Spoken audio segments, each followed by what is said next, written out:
Hello my dear friends, स्वागत है आपका स्टडी बूम में। आज हम लोग जेएसएससी पीजीटी का जो एग्जाम हुआ था फिजिक्स, केमिस्ट्री और बायो का, उसके एक्सपेक्टेड कट ऑफ की चर्चा करेंगे कि आखिर कितना हम लोग अंदाजा लगा सकते हैं। आप भी स्वतंत्र हैं, आप भी बिल्कुल अनुमान लगाइए, एक्सपेक्ट कर सकते हैं।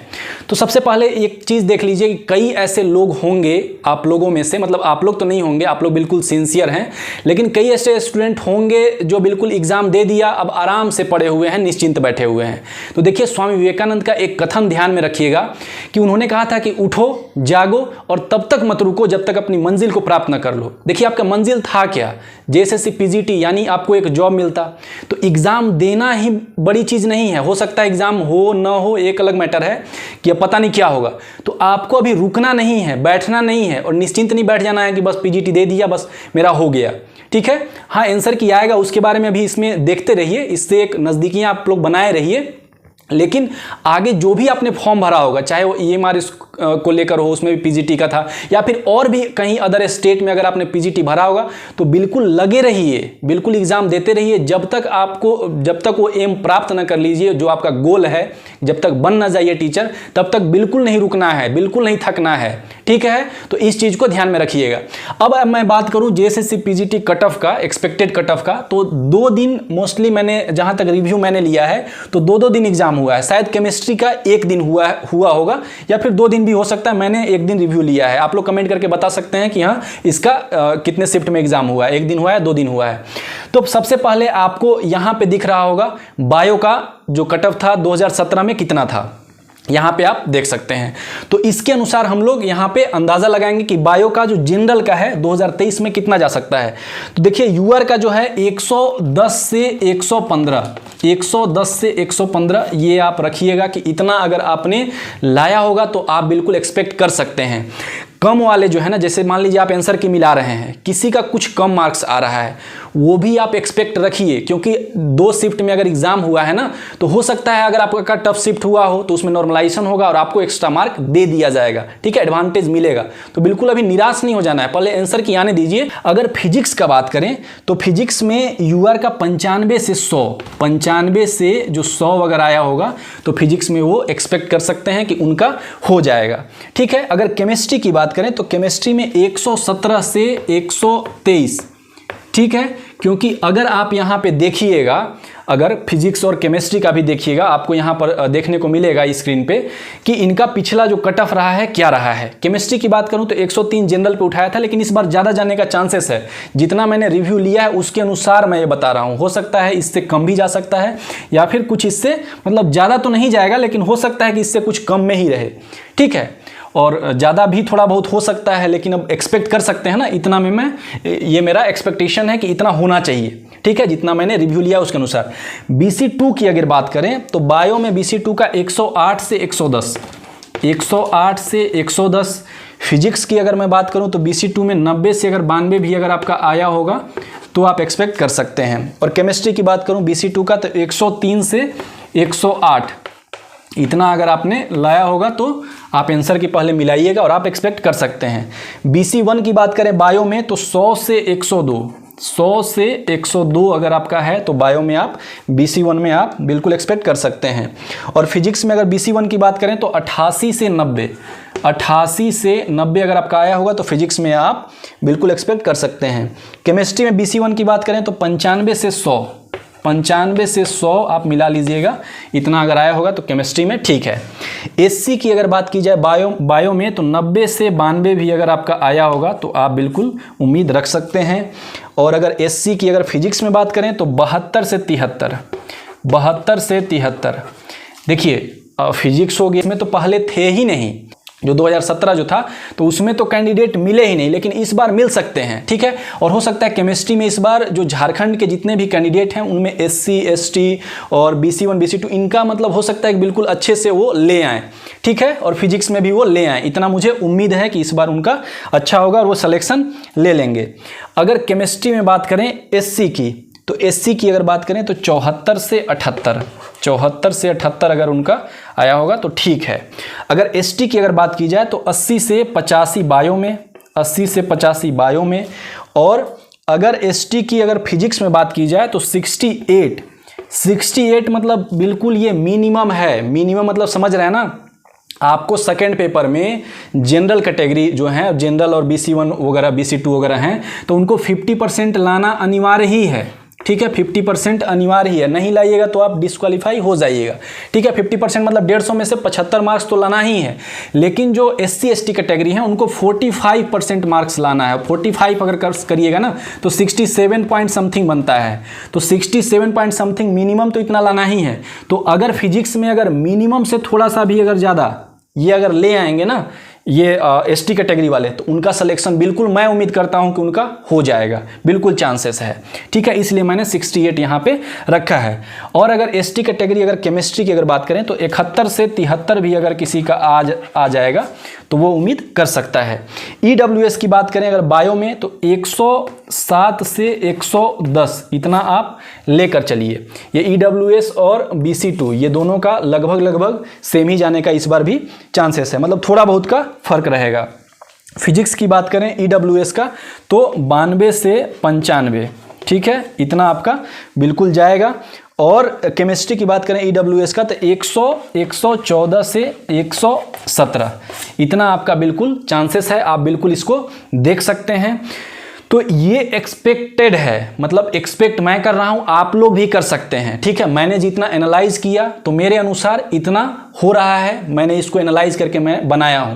तो आप लोग अपने अपने अनुसार एनालाइज कर सकते हैं और आप भी अपना मत रख सकते हैं कि नहीं इतना होना चाहिए, इतना होना चाहिए। तो आइए सबसे फर्स्ट में हम लोग देखते हैं कि 2 दिन आपको पता होगा कि 2 दिन जियोग्राफी का एग्जाम हुआ था और 2 दिन कॉमर्स का भी एग्जाम हुआ था। तो इसमें नॉर्मलाइजेशन होगा, ये आप सभी को अभी तक पता चल गया होगा।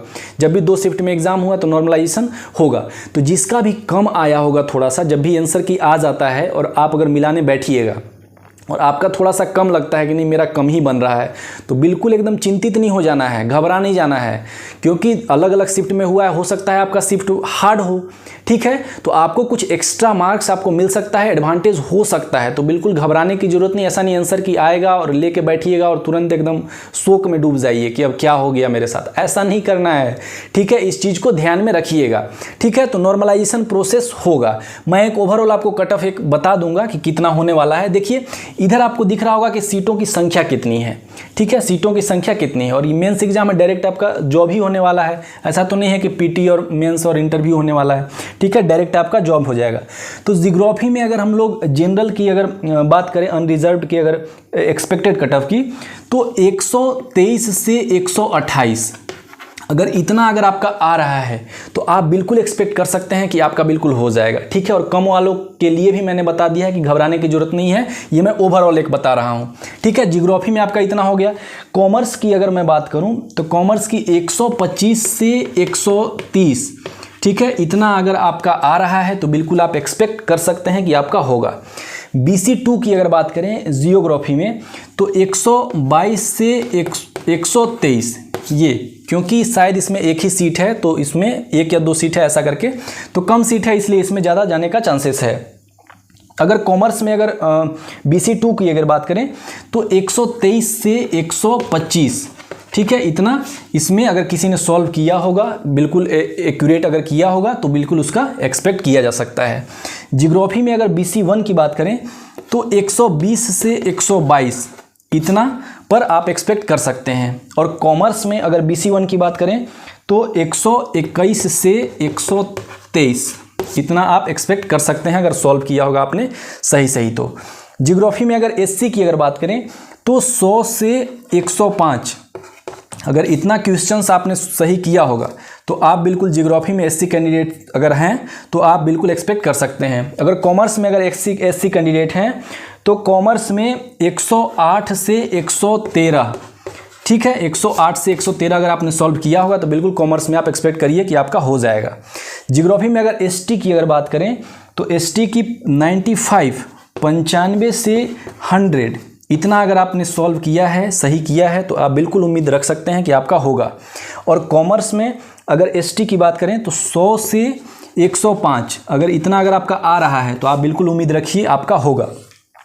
EWS की अगर बात करें जियोग्राफी में तो 120 से 122, ठीक है, 120 से 122। और कॉमर्स में अगर EWS की बात करें तो 120 से 122 ये दोनों यहाँ पर सेम हो सकता है।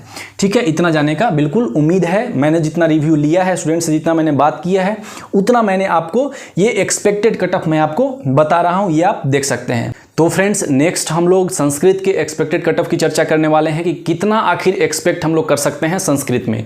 तो देखिए, मैं एक चीज़ पहले आपको ये बता दूं कि 150 जो प्रश्न आपसे पूछे गए थे, तो इसमें कई सारे जो स्टूडेंट्स हैं उन्होंने सही किया होगा 100 या 110, जितना रिव्यू लिया है, जितना उन्होंने बताया है। उसके बाद बाकी जो है गेस वर्क किया है, तुक्का लगाया है। ठीक है, तो वो एक बहुत अहम रोल होता है, इस चीज़ को आप ध्यान में रखिएगा। देखिए, 150 जो प्रश्न है ना, 150 प्रश्न है, इसमें आपका 10 से 15 प्रश्न ऐसा होता है जो किसी से नहीं बनेगा, वो आपसे भी नहीं बनेगा। ठीक है, वो आप टीचर्स को भी दे दीजिएगा ना, तो वो भी बिल्कुल उनसे भी नहीं बनेगा। ऐसा क्वेश्चन ही सेट किया जाता है, और ये प्रश्न जो हैं ये जानबूझकर सेट किए जाते हैं। क्यों ऐसे प्रश्न सेट किए जाते हैं? ताकि आप इसमें उलझ जाएं, और इसको बीच बीच में डाला जाता है। ऐसे जो बिल्कुल टफ वाले प्रश्न रहते हैं ना, इसको बीच बीच में डाला जाता है। हर 10 प्रश्न के बाद आपको 1-2 प्रश्न ऐसा मिल जाएगा। ठीक है, तो बीच में डाला जाएगा ताकि आप इसी में उलझे रहिए, अपना समय इसमें वेस्ट कर दीजिए, बर्बाद करिए, और आप कम ही क्वेश्चन सॉल्व कर पाइए। ठीक है, क्योंकि इनको तो छटनी करना है ना, सीट कम है। ठीक है, सीट के अनुसार ही लेना है, तो इसीलिए ऐसा होता है। अगर आप समझदार होंगे तो आप इन प्रश्नों में ना उलझकर आप आराम से किए होंगे बाकी जितने भी प्रश्न हैं। ठीक है, तो 10 प्रश्न 15 प्रश्न तो ऐसा ही होता है जो किसी को नहीं समझ में आया होगा। लेकिन इसी 10-15 प्रश्नों में सभी ने तुक्का लगाया, सभी ने गेस किया।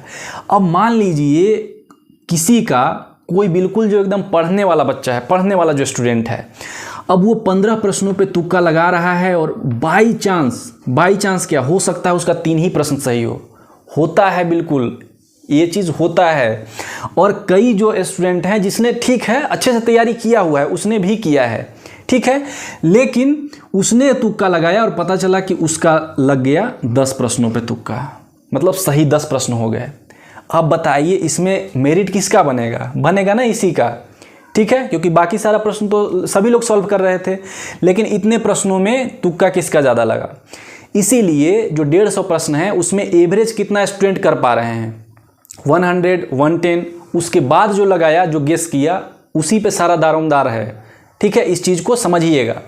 अब हम लोग बात करते हैं यहाँ पे, अगर आप देख रहे हो तो 2017 में जो जनरल था उसका 280, समझ रहे हैं ना, 300 में 280, और ये नॉर्मलाइज्ड स्कोर नहीं था। ये जितना इन्होंने एक्यूरेट जितना आया बस उसी का है। 140 प्रश्न जिसने सॉल्व किया होगा अंतिम चयनित अभ्यर्थी, उसका दिया हुआ है। अब आप समझ सकते हैं।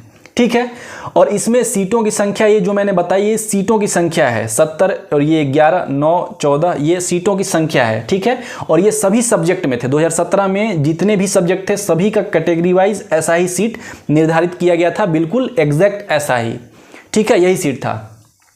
तो BC1 की बात करें तो 118, और फिर 103 BC2 का, SC का 83 क्वेश्चन, ST का 71, और दृष्टि दोष जो हैं उनका 111 प्रश्नों पर, मूक बधिर का 90, और चलन निषेधता जो है इनका 103 प्रश्न, और बाकी जो ऑलरेडी जॉब कर रहे हैं यहाँ पे TGT के माध्यम से, तो उनका 81 प्रश्नों पर यहाँ पर ये देख रहे होंगे, तो यहाँ पर उनका हो गया था। ठीक है, ये चीज़। अब एक चीज़ और भी ध्यान में रखिएगा, जैसे कि कई लोग यह सोचते हैं कि सीट ज़्यादा है तो कट ऑफ कम होगा। ठीक है, जैसे यहाँ पर इसका एक एग्जांपल लीजिए, ST का सीट ज़्यादा है, 36 सीट था, तो इसका कम हुआ, 142 जो है नंबर, यानी 71 प्रश्नों पर इनको ले लिया गया। ठीक है, सीट कम था यहाँ पर, SC का 14 सीट था, तो इनका ज़्यादा गया। ये तो समझ में आता है।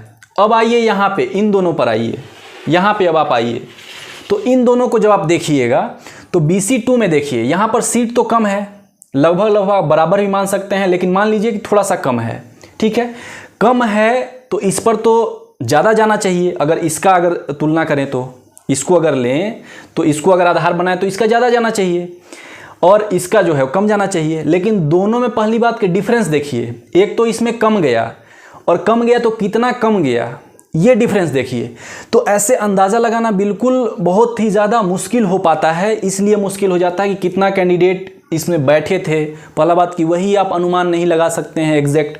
उसके बाद कितने कैंडिडेट होंगे इस कैटेगरी में जो पेपर 1 भी क्वालिफाई नहीं कर पाएंगे या नहीं किए होंगे। ठीक है, तो बहुत सारी चीज़ें हुई होंगी, तब जाके इस प्रकार का कट ऑफ बना, मेरिट बना। ठीक है, वैसे ही अब अगर हम लोग 2023 की अगर एक्सपेक्टेड कट ऑफ की अगर चर्चा करें, और एक चीज़ मैं आपसे रिक्वेस्ट करूंगा कि आप बिल्कुल अभी अब आंसर की आपका आ जाएगा, ठीक है, हो सकता है 10-15 दिन के अंदर आपका आंसर की आपको आ जाए, तो आप अपना अपना जो भी आपका सब्जेक्ट होगा उसमें आप बिल्कुल कमेंट करके बताइए कि आपका एग्जैक्ट कितना आपका सही हुआ है, ठीक है, जरूर बताइएगा। 2023 में अगर संस्कृत की अगर कट ऑफ की चर्चा करें तो इसमें तो बिल्कुल आप देख रहे होंगे बिल्कुल 140, जिसने 150 में से 140 प्रश्न जिसने सही किया होगा उसका हो गया। इस बार भी वही है, इस बार भी वही होने जा रहा है। आप अगर 135 प्लस ही आप रखिए, अब 140 तो सेम, अब क्या बताया जाए, अब जो भी बिल्कुल तुक्का वगैरह लगाए होंगे उनका तो बिल्कुल समझिए अगर लग गया होगा, अभी आप बिल्कुल नारियल फोड़ दीजिए, एक दो अगर फोड़ना चाहते हैं तो, ठीक है।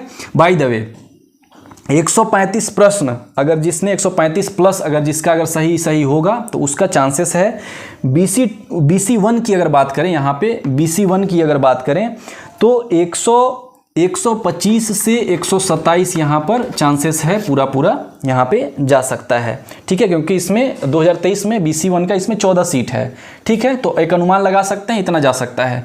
BC2 का अगर बात करें तो BC2 का 120 प्लस ही रहेगा, 120 प्लस ही रहेगा, क्योंकि 2 सीट है इसमें, 2 सीट ही BC2 का है। SC की अगर बात करें तो SC इस बार 85 से 95 के बीच में लाई करने वाले हैं, यहाँ पर ये रहेंगे SC। और अगर ST कैटेगरी की अगर बात करें, ST कैटेगरी की, तो ये बिल्कुल वही 70 से 75, ये मतलब जो दिया हुआ है ना कि 45% पे सेकेंड पेपर में आना चाहिए, तो 45% अगर ले आएंगे, 46-47% भी ले आएंगे, इतना प्रश्न अगर वो सॉल्व किए हुए होंगे तो उनका बिल्कुल चांसेस 100% है कि उनका हो जाएगा। अगर दृष्टि दोष यहाँ पर 6 की अगर बात करें तो यहाँ पर 112 से 115 के बीच में आपका बिल्कुल चांसेस है, रह सकता है। और अगर DD की बात करें यहाँ पर, तो DD की बात करें तो इनका वही सेम ही रह सकता है, 90 से 92 रह सकता है, ठीक है। और चल नहीं सकता अगर PCCP की बात करें तो इनका समझ लीजिए इस बार भी 115 प्लस ही रहेगा, ठीक है, क्योंकि सीट इनका भी एक ही है इस बार भी। और ऑलरेडी इन जॉब में अगर जो हैं TGT के माध्यम से ऑलरेडी वो कार्यरत हैं यहाँ पे, और जनरल कैटेगरी से, क्योंकि बाकी सारा कैटेगरी का भी नहीं दिया हुआ था तो हो सकता है इस बार भी ना मिले वो, ठीक है। तो UR का जो 162 जो सही हुए थे, 162 अंक आए थे, यानी 81 प्रश्न पे इनका उठा लिया गया था, तो 81 प्रश्न पे उठा लिया गया था। इस बार भी वही 80 से 85 लगभग इन्होंने प्रश्न किया होगा, इसी में इनका पूरा चांसेस है जाने का, ठीक है। तो यहाँ पे एक EWS का एक छूट गया है, तो EWS का अगर आप यहाँ पर देखिएगा, EWS का अगर बात करें तो इनका भी 130 प्लस ही एकदम जाने का चांसेस है, ज़्यादा ही रहेगा, ठीक है। तो आशा करते हैं ये जो मैंने आपको सारा कट ऑफ का वीडियो जितने भी सब्जेक्ट्स का मैंने बताया तो ये आपको बिल्कुल पसंद आया होगा। और एक जो मैंने रिक्वेस्ट किया है कि आप जब भी अपना आंसर की जब मिलाएंगे, अभी आपका 10 से 15 दिनों के अंदर ही 2 वीक्स मोस्टली ले लीजिए, इसके अंदर ही आपका आ जाएगा आंसर की आप मिलाइएगा तो आपका एक्यूरेट कितना सही हो रहा है वो ज़रूर अपने मार्क्स को अपना शेयर करिएगा, अपने प्रश्नों को शेयर करिएगा कि हाँ मेरा इतना प्रश्न बिल्कुल सही हो रहा है आंसर की मिलाने के बाद, और आप कमेंट करके ज़रूर बताइएगा। धन्यवाद, मिलते हैं हम लोग अगले वीडियो में।